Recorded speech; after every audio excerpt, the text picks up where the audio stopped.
In this lesson, we will correct the movements of the legs. We'll want to do a few things in this lesson. We not only want to check for arcs, but we also want to make sure that the legs are moving back at the correct speed when they plant. So once they plant, they need to move back at a constant rate. And this is so that we can translate the run forward successfully. If that does not happen, we'll notice a lot of unwanted sliding that is annoying to clean up. So I'll just show you how to take care of that so that we can, again, have this character run forward in a convincing way. Let's start with the right foot. With that selected, we'll right-click and head over to our curve editor.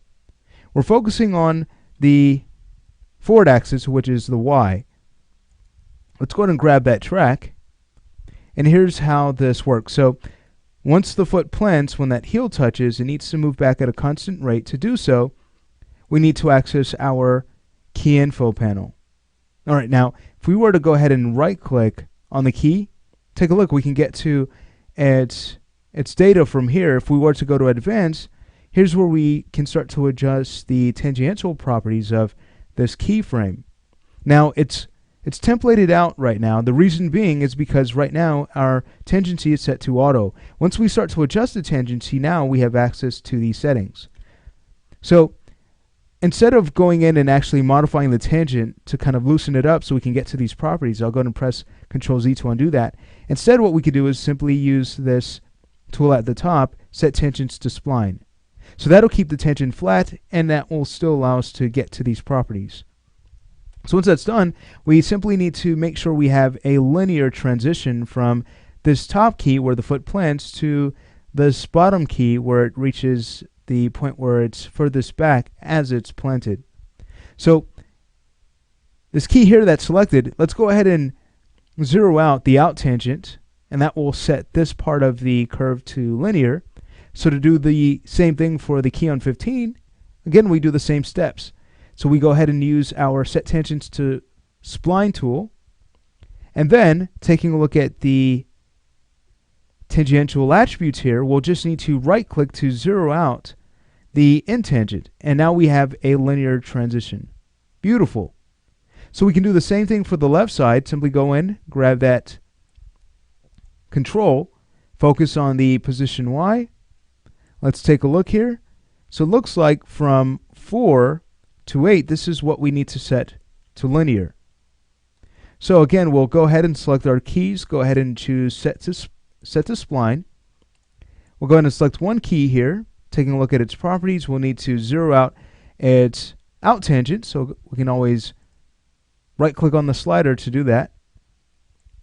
We'll actually make sure that that's the correct key that we're modifying. I'll go ahead and undo, and just to be on the safe side, I might just go in and right-click on the keyframe just to make sure that it's the correct key that we're editing. Don't want to mess with a keyframe that is not supposed to be touched. So let's go ahead and right click and zero out our tangent. From there, we'll go to the key now on frame 8. Do the same once that's loaded in. Here are our stats. We'll go in and zero out its end tangent to get that constant speed. All right, beautiful. So now it's time to work with our arcs. All right, so I'll go ahead and close out this key info panel.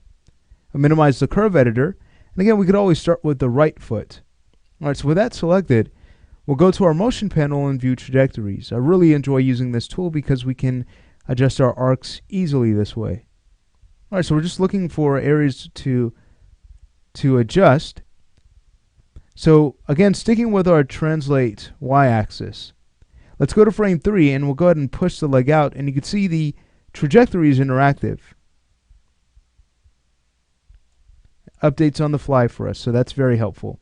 So now we know when the leg comes up, you can see right here on about frame 6 is when we'd want to bring the leg up to fix the arc.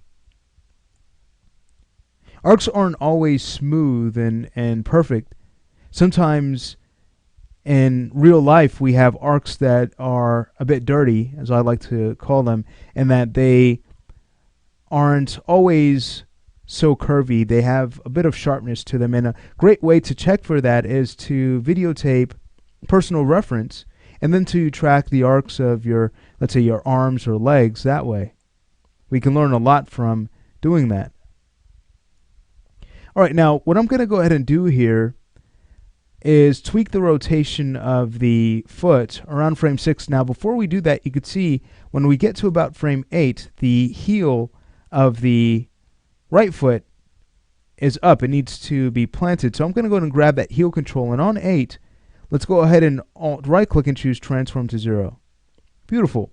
So now, just scrubbing through here, when we get to about frame 6, this would be a good time to add a bit of follow-through by rotating the foot back using our foot control. So let's go ahead and select that, and on 6, we'll just rotate the foot back a bit more. All right, excellent. So notice how much better the leg looks now. It's really exciting.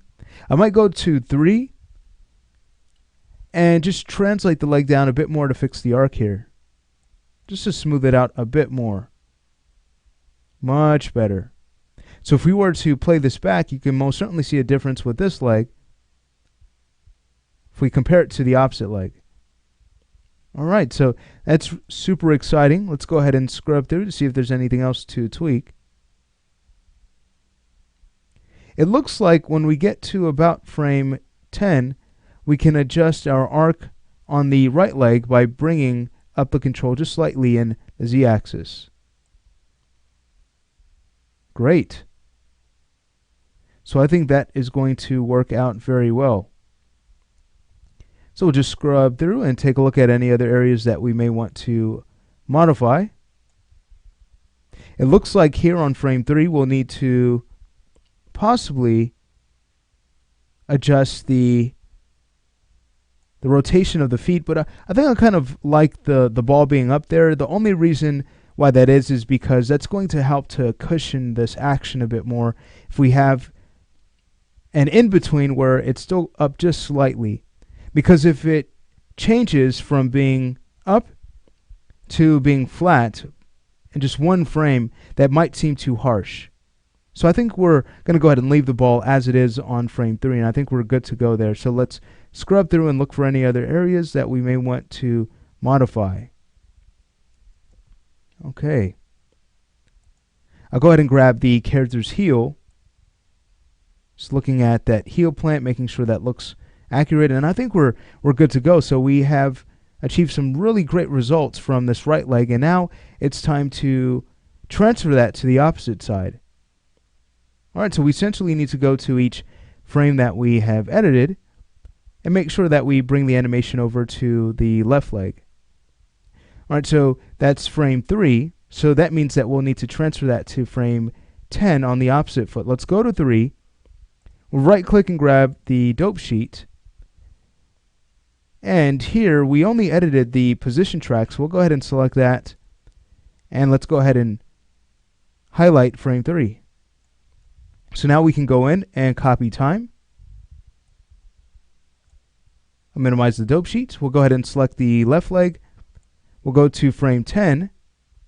And going back to our dope sheet, again, we'll go ahead and just select the position track, select frame 10. Go ahead and highlight that frame. And now we can go ahead and paste time absolute. All right, great. So take a look. The arc looks great there.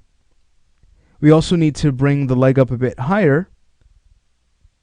So let's go ahead and take a look at the right leg for reference. So we know that we did that on frame 6. So the mirrored frame is going to be frame 13. All right, so let's go ahead and copy our pose here. We're just about finished. On frame 6, we're highlighting both position and rotation. So let's grab 0 position, 0 Euler, and highlight frame 6. Okay, let's transfer this to frame 13. So we'll go to frame 13. We will now select the left foot. We'll go back to our dope sheet. And again, we'll highlight the tracks we're going to paste to. Highlight the frame. Paste absolute. And there we have it. Love working with this. All right, great. Now, again, we also made a change on frame 10. So that means we need to transfer that to frame 3. So let's do that. We'll grab the right foot and head back over to our dope sheet. Let's go ahead and find frame 10. Okay. And it was only a positional change, so we'll go ahead and highlight that track and highlight the frame. From there, we'll go ahead and copy and grab the opposite leg, head over to frame 3, highlight 0 position, and let's go ahead and paste this. Okay, beautiful stuff. So take a look. Instantly, we're getting some great results from the opposite foot. How exciting is that? It's very, very nice. Okay, well, from there, we can go ahead and play back the animation to see if we like our results. And I think that the legs are moving wonderfully. This is really exciting stuff. Okay, great.